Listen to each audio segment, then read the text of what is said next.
Assalamualaikum warahmatullahi wabarakatuh. Kali ini kita akan membahas mengenai materi matematika kelas 11, yaitu tentang rumus kosinus, jumlah, dan selisih dua sudut. Pada kelas 10, kita sudah mengenal tentang perbandingan trigonometri pada segitiga siku-siku. Nah, ini dapat kita gunakan untuk menyelesaikan atau menurunkan rumus kosinus, jumlah, dan selisih dua sudut. Perhatikan segitiga ABC, di mana terdapat sudut alfa di titik A.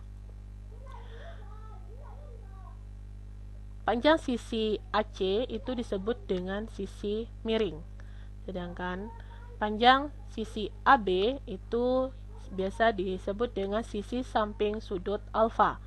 Sedangkan panjang sisi BC itu disebut dengan sisi di depan sudut alfa.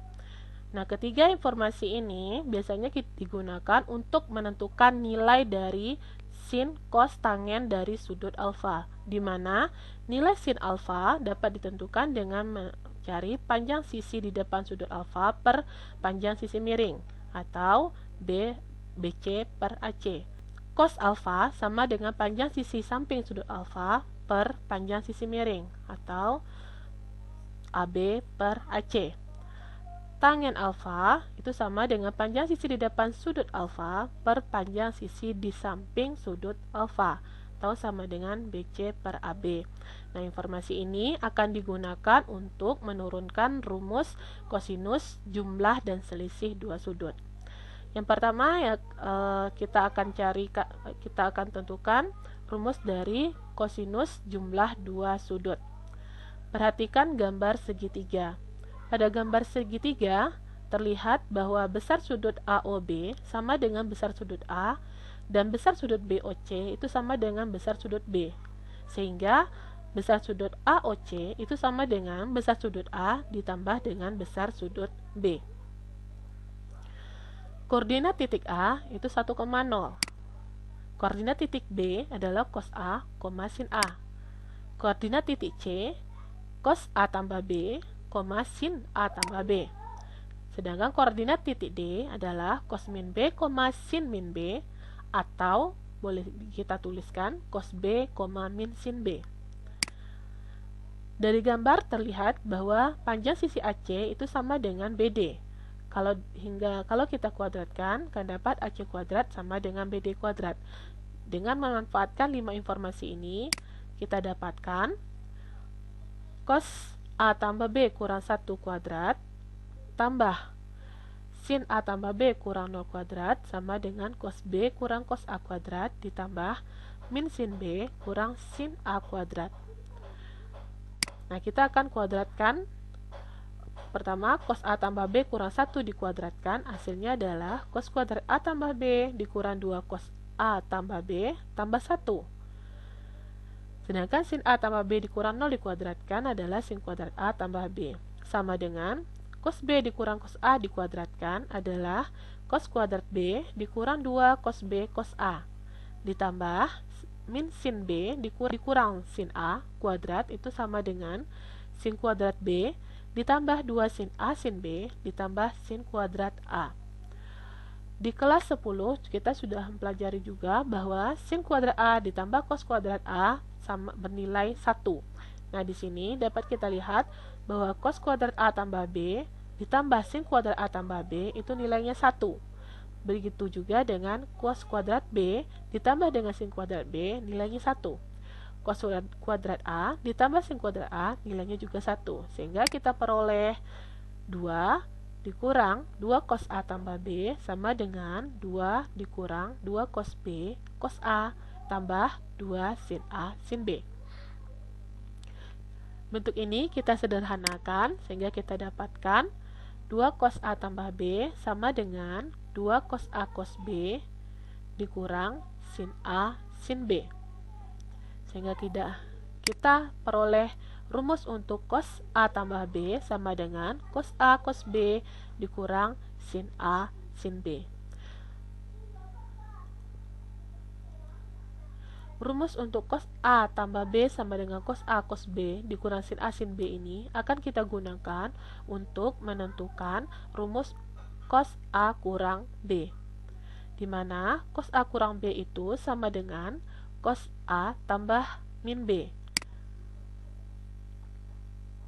Kita dapatkan cos A cos min B dikurang sin A sin min B, sehingga kita peroleh rumus untuk cos A kurang B sama dengan cos A cos B ditambah sin A sin B. Nah, bagaimana cara pemanfaatannya dalam soal? Silakan simak contoh soal berikut. Diketahui cos A sama dengan 5/13 dan sin C sama dengan 24/25, di mana sudut A dan sudut B lancip. Hitunglah cos A tambah C dan cos A kurang C. Untuk mendapatkan nilai dari cos A tambah C, kita juga membutuhkan nilai dari sin A dan juga cos A. Jadi kita akan cari terlebih dahulu nilai sin A dan cos C. Perhatikan segitiga ABC. Nah, dari informasi cos A sama dengan 5/13, kita dapatkan 5 merupakan sisi di dekat sudut A, kemudian 13 merupakan sisi miringnya. Untuk mendapatkan panjang sisi BC, kita bisa menggunakan teorema Pitagoras, sehingga kita dapatkan panjang BC sama dengan 12. Sehingga kita peroleh sin A sama dengan 12/13. Sisi depan sudut A per sisi miring. Kemudian perhatikan segitiga ABC. Kita akan mencari cos C dengan memanfaatkan informasi sin C sama dengan 24/25. Di sini kita dapatkan sisi di depan dari sudut C nilainya 24 dan sisi miringnya adalah 25. Sehingga kita dapatkan panjang sisi BC yaitu akar dari 25 kuadrat dikurang 24 kuadrat sama dengan 7. Sehingga kita dapatkan cos C sama dengan 7/25. Untuk cos A tambah C itu sama dengan cos A, cos C sama dengan sin A sin C. Nilai cos A kita 5/13, cos C 7/25 dikurang sin A 12/13 dan sin C 24/25. Sehingga kita dapatkan nilai dari cos A tambah C adalah min 253/325. Selanjutnya, untuk nilai dari cos A kurang C, dengan rumus cos A cos C ditambah sin A sin C, cos A bernilai 5/13, cos C bernilai 7/25, sin A bernilai 12/13, dan sin C 24/25. Sehingga kita dapatkan nilai dari cos A kurang C adalah 323/325. Demikianlah cara untuk menentukan rumus kosinus jumlah dan selisih dua sudut. Semoga video ini bermanfaat. Terima kasih. Assalamualaikum warahmatullahi wabarakatuh. Jangan lupa untuk subscribe. Terima kasih.